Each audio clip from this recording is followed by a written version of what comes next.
When it comes to initiating splits, it's pretty clear on who makes the final call. In Western heterosexual relationships, women categorize an enormous portion of divorces these days, specifically in the United States, where no-fault divorces are legal. Some estimates have the figure at an astonishing 70% of women who take the plunge and initiate a divorce, according to the BBC.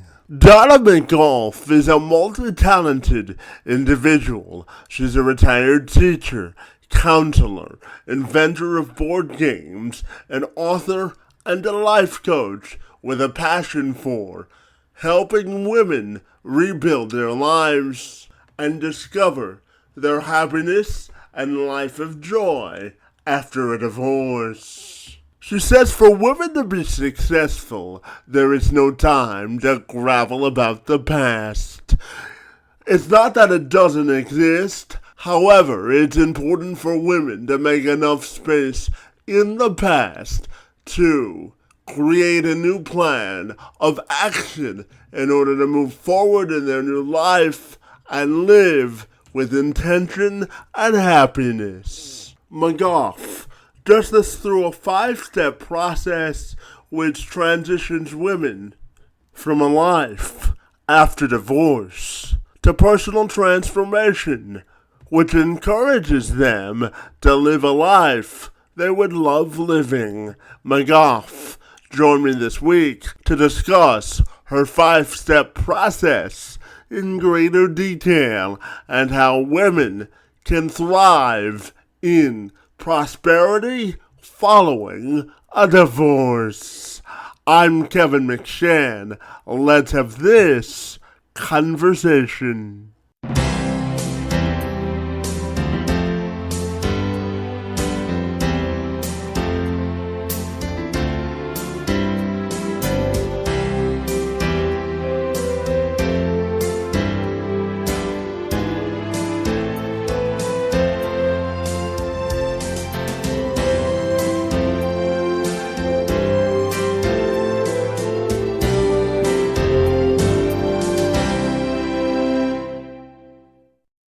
Donna, if you're ready, I'll take a moment to welcome you to the program, and I'm super excited to learn how you help women get through divorce and get through to the other side. Great to see you this morning, and thank you so very much for being here.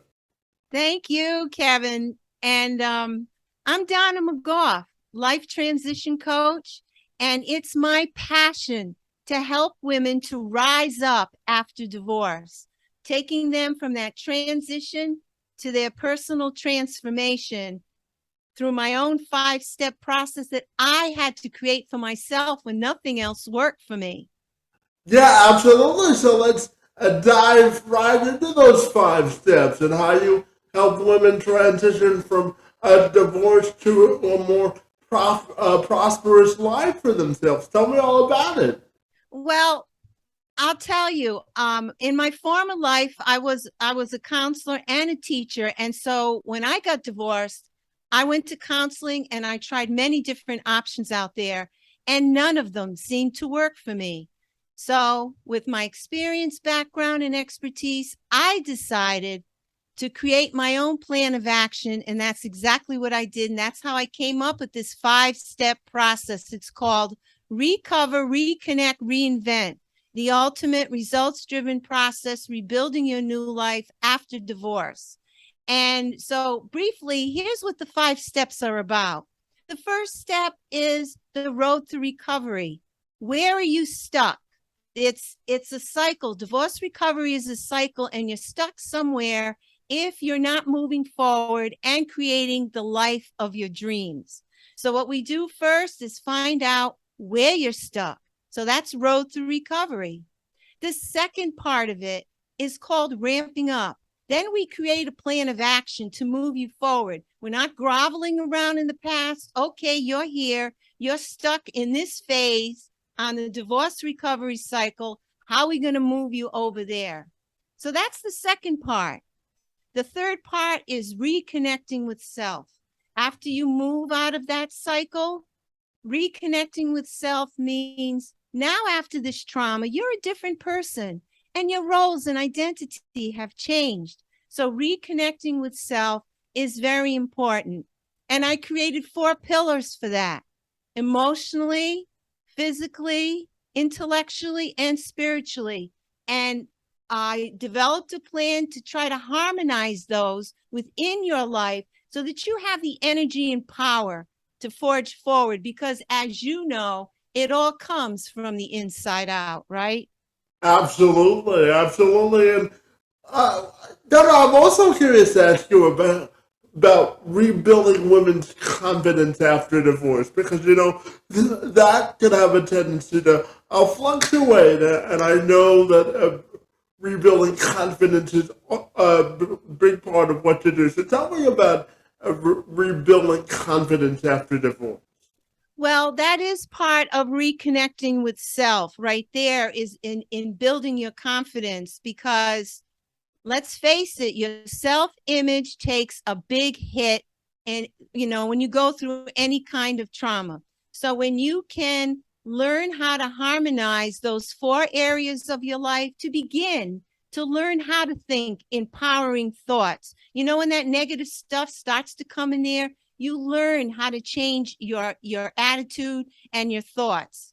Next is learning to take care of your body. You have to take care of your body, nourish it properly, exercise and all that sort of thing. That also helps your self-image. That gives you inner power. And intellectually, study, learn about new things that are going to help you to feel better about yourself and your life. And then also spiritually, that being in tune with the infinite, listening to that inner voice. So all those with reconnecting self, that third part of it is all a part of that. But the next part, which is really helpful for a woman with the self-image, after she reconnects with self, my next part is reinventing self. So we take the values, strengths and weaknesses, and passions, and we make a Venn diagram with that. What are your strengths, passions, and your values? And then we find out what the sweet spot is right in the middle, because then that's your purpose, that's your strength, and you want to capitalize on that, because you can hold on to that and branch out from that and begin to feel better about yourself. And then the last part is relaunching self. Once you've come through your personal transformation and you've got your self-image up there, and I'm going to address that self-image more in one more second, relaunching self means that now that you've come through your personal transformation, now you're going to look at your life. You have that energy and power. What part of your life, if you change one part of that, is going to push it all out and make it for a life that you would love living? Now, I would say, addressing the self-image, there are 3 things I would say to that. You got to learn how to, it's very important when so I can sit here and tell you all these things that I can go through, but unless you change it here and in your heart, from the inside, your self-confidence and your self-image is not going to change. So the very first thing is learning to change your thinking. And by changing your thinking, I mean, when those negative self-talk comes in your head, when you feel that longing and discontent, you have to learn to start noticing your thoughts. When you begin to notice your thoughts, you can push out those negative ones and replace them with better ones. Then there's the attitude. I can remember, Kevin, when I first, I had a lot of trouble for a lot of years. I couldn't get myself going. And it would be early in the morning when I would wake up, that negative stuff would start coming in there. So what I had to learn how to do is, when I would wake up in the morning, as soon as I got out of bed, I would get in a little journal and start writing some things I was grateful for, so that negative stuff couldn't come in there. so I could start my day on a positive note. Because when you start on a positive note, you let that self-esteem, you're in a good vibration. And then also you have to change your perspective. If you keep your perspective exactly the way it is, how are you going to get different results? So you need to look at things from a different point of view so that you can get better results. Yeah, John, I always say that life is what you make of it, right? We all have different circumstances, and I always tell people when they ask me about my own life, Donna, because, I was born with cerebral palsy, and I tell them, you can either make your circumstances work for you or you can work for your circumstances, right? That's exactly right. You especially are someone that is to be admired because you never let your circumstances or your challenges, like many of us, take control of you. You took control of your life, and that has to come from the inside. That's not like, oh, well, if this happens for me, or maybe if I do that. No, it comes from the power inside. And it's very, very hard. You have to be very strong and have strong faith and belief in yourself. And that's how things are made. That's how things go. Yeah, absolutely. And you also tell women that it's about not settling for the average, and you also tell women that they have to fight for success. And, I always say you have to fight for the prosperity that you desire. So I wonder if you can expand on that for me. Well, first of all, let's face it, you don't get something for nothing. You have to work for everything. And I think that a lot of women feel they are successful after their divorce, when they're holding everything together, when they're going through their routine every day. But that's settling. That is not success. And being successful means that you're taking control of your life. Let's face it. Look at us, all around us. Everything that is around us was created by man or woman. We are creators. We can create our own lives. Why can't we create our own lives? Look at all this, so we have that power to create our own lives. And if we settle for that, what we have, then we're not doing ourselves any justice. And it's very, very important to not just settle for what you have, to take your circumstances, your situations, and make something of them. You see, there are two sides of a coin. Okay, so you have this terrible situation. All right. There is good in everything that's bad. It's one of the laws of the universe. What you need to do is to focus. You see that bad situation, so you focus on what's good about that bad situation. And you focus on that because there's either a lesson to be learned or something to improve your life because you had that situation. So you do have to fight for it, and you always have to have a goal. You have to rise up every time. And Don, I wanted to talk to you about dating after a divorce. Do you think there's a particular protocol women should follow? Or how do you put yourself back out there after a divorce? Well, that's that I guess I can just say from my own personal experience, because that's not what's part of this program that I do, but what I do advise women, because I'm an older woman, and a lot of women that I work with are older, and they feel like, oh, how am I going to get back out there again?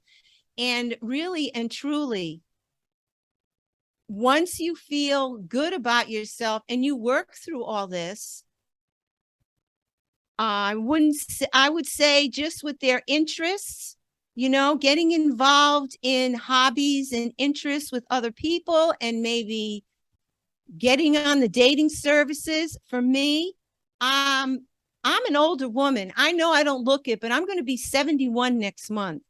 Wow, And you look phenomenal to be 71. Absolutely. well, I've lived a, I've taken care of myself. I'm taking care of myself. And so for me, I was in a relationship and then it didn't work out.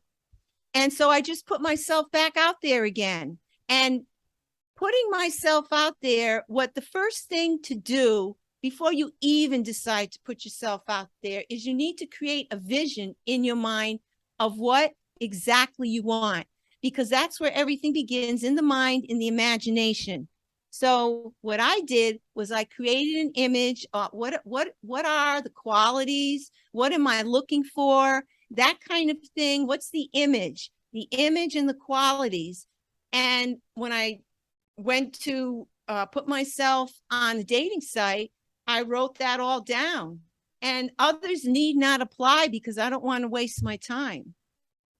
So women can get back out there, even the older ones, because if I can do it, you can do it. Anyone can do it. Yeah, it's never too late to find love, right? Yes. And Donna, tell me, how does your background as a teacher and counselor affect or influence the work you do today?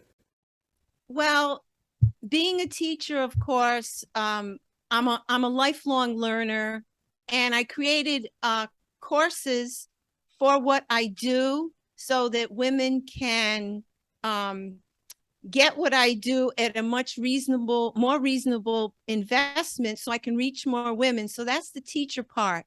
The counselor part really helped me when I transitioned into being a coach, because I have all that background, but coaching is much more my style. And I left the counseling behind when I retired about 10 years ago, because in coaching, you guide a person. They have the answers inside instead of groveling around in the past. Okay, you're here. Let's move you over here. And how are we going to do that? So I really like that part a lot. So I would say all three parts of my past really helped me to become a better person in helping others. And it is my passion to do that. Yeah, and I know, Donna, one thing about me is that I'm always big on telling people that you make time in life for the priorities that are important to you, and I know that you help women sort of prioritize their priorities and really encourage them to take ownership of their own decisions. So talk to me about making priorities that matter for women after a divorce. Well, it's really important after a divorce and when you're ready that you need to make a decision. For me, when I talk about my process, I was stuck in the resentment phase, which means I was angry, I was cheated on. And for many years, I stayed stuck there. I stayed stuck there because I played the victim. And I played the victim. Why? Because I didn't take responsibility for myself. It's very important for anyone that wants to move forward after divorce is to take responsibility, no shaming, no blaming, no guilt, not all that stuff. Say, okay, this is my responsibility. I am here right now, and it's my responsibility to move me from here to where I want to go. So you need to, the past is not easily forgotten, and you don't really forget the past, but it's so important to make space so that you can leave some of that past behind, so that you can begin to focus on your priorities. What do you really want in life? What is your purpose? And a lot of women don't do that because they have so many other things that are pulling at them. But it's very important to take time for that self-care, to get that harmony and balance within, so that you have the energy and power to change your life without.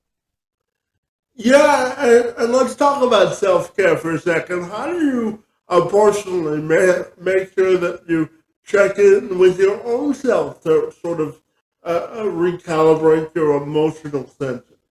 Well, the thing is, a person in my situation, like I said, I was in the resentment phase and had all this anger. So I had a lot of conflicted feelings. And what was very important for me to learn to do was how to learn to be in control. Like you said earlier, be in control. Instead of reacting to situations, learning to respond to a situation. Now, how do you do that? And this is one of the biggest lessons that I learned. Whenever someone gets in a situation, circumstance, or around a person that is going to evoke those crazy emotions, the very first thing you have to do is to notice how you feel inside. That's your trigger. If you feel contracted inside, that's telling you that you need to pause and take a step back instead of reacting. Most people, and I'll talk to you in a minute when we talk about my book, most people react to what's coming from the outside instead of responding from the inside, meaning not allowing outside influences to dictate how you think, feel, and act. So learning to know the trigger. Okay, I feel like this is really bothering me. I feel like I'm in a bad situation. You take a pause back. You take a pause back from it and calmly respond, not react. Because when you respond, you're in control instead of the situation being in control of you. And I found that to be a very big way to learn how to manage conflicted feelings, because when you go through any kind of trauma, you have these very conflicted feelings. So for me, it's not just about, oh, I created this course and oh, I'm a coach and I help these women. It's also changing the mindset, the attitude, and the perspective. You know, you have to do that work first before you can do any of the other.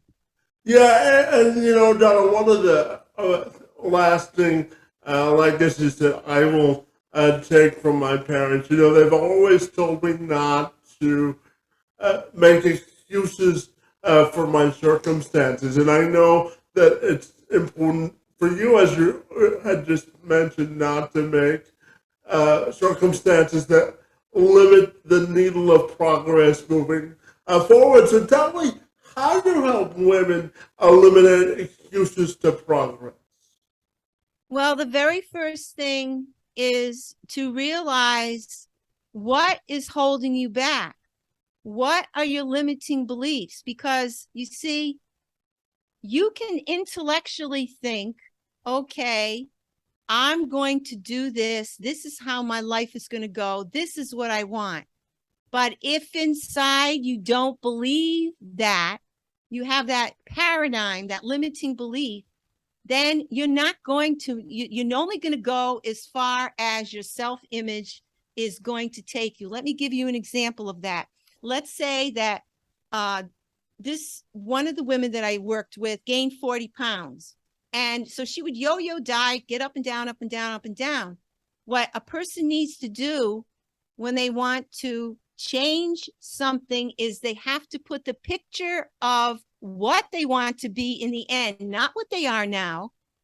Put the picture of where you want to go. And I'm sure that you've done this in your life. You put the picture in your mind of where you want to go, who you want to become, and you come from that.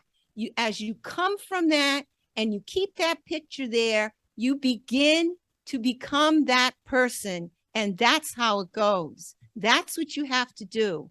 It can't be from outside influences or, all this other stuff. It comes from changing your thinking, putting the picture there, that picture of the woman, of how you want to look. You start acting how you're that woman without that 40 pounds that you released. And eventually you start to become it, because you start to, when you are in that image, you make better choices, you see more opportunities, and you come from that. Yeah, absolutely. So Now talk about the book that you've written, Donna, and the message that you hope to deliver through them. Tell me about the books. Oh, well, okay. One of them is learn to flex your mental muscles. And I will say that this stuff should be taught in the elementary school. If I were in a workshop with 5,000 people and I said, does anyone know what your intellectual faculties are, what your mental muscles are? Maybe 5 or 10 people would raise their hands. So I discovered that, and maybe you know this, but I didn't, we all have these higher intellectual faculties. Most people live through their senses: see, hear, taste, touch, and smell.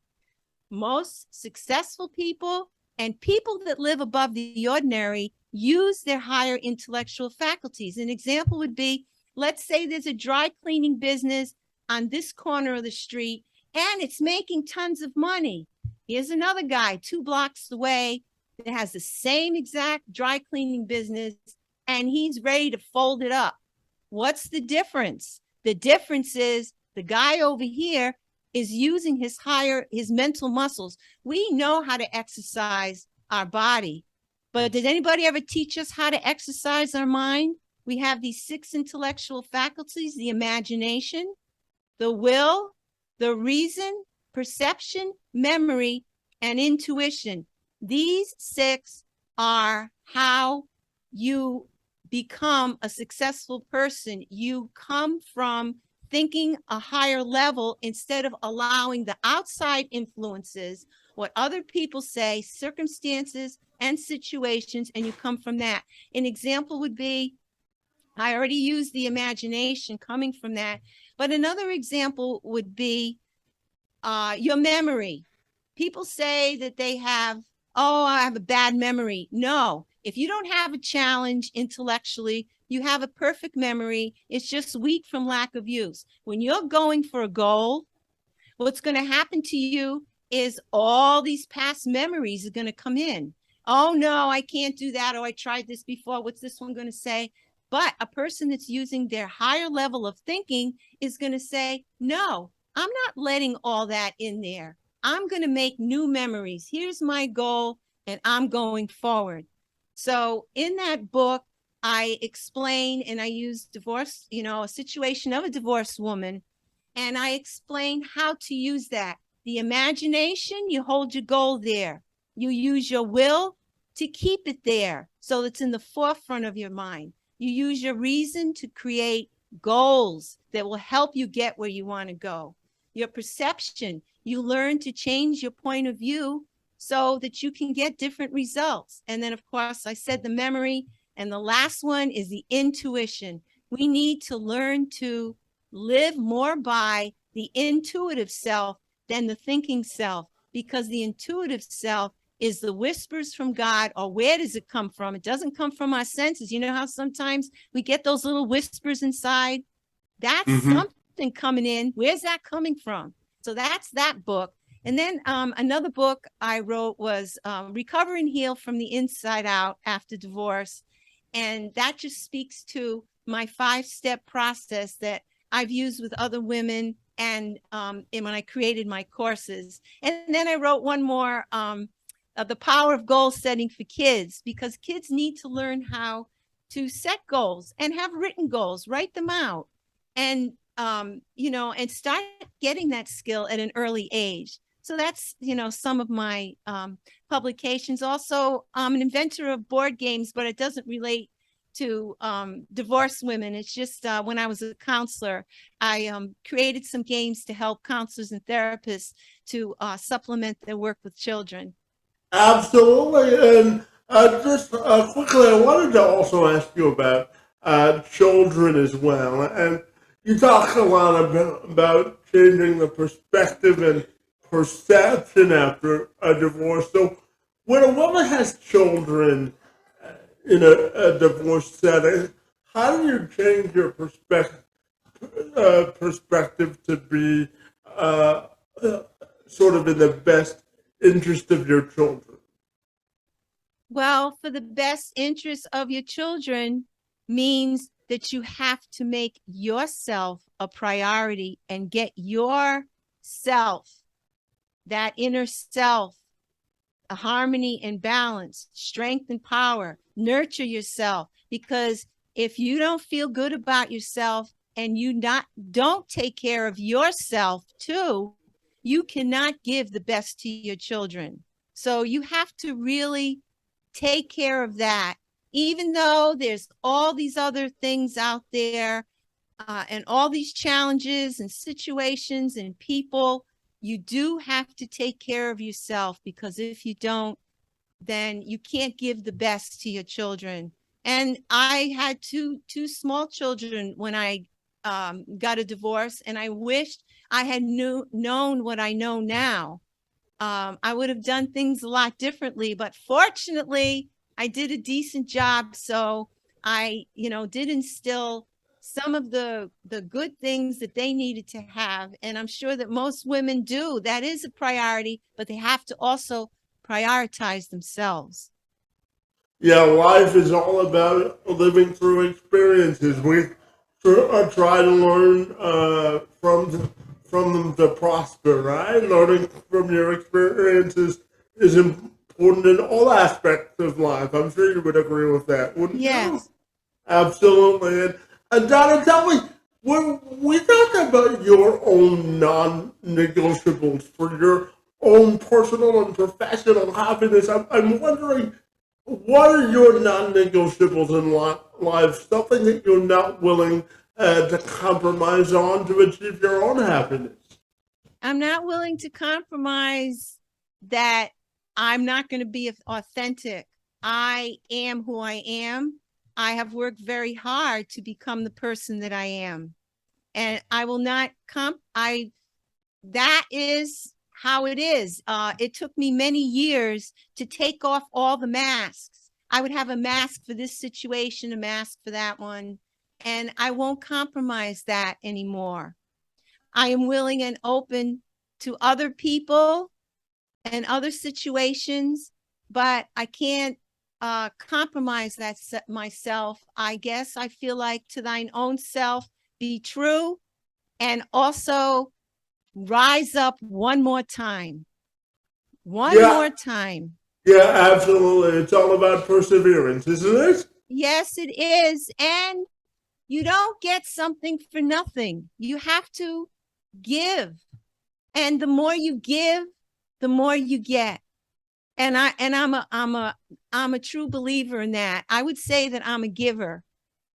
And it is the biggest thing for me to do that. It gives me I will never compromise that. I have become more of a selfless person through the experiences in my life.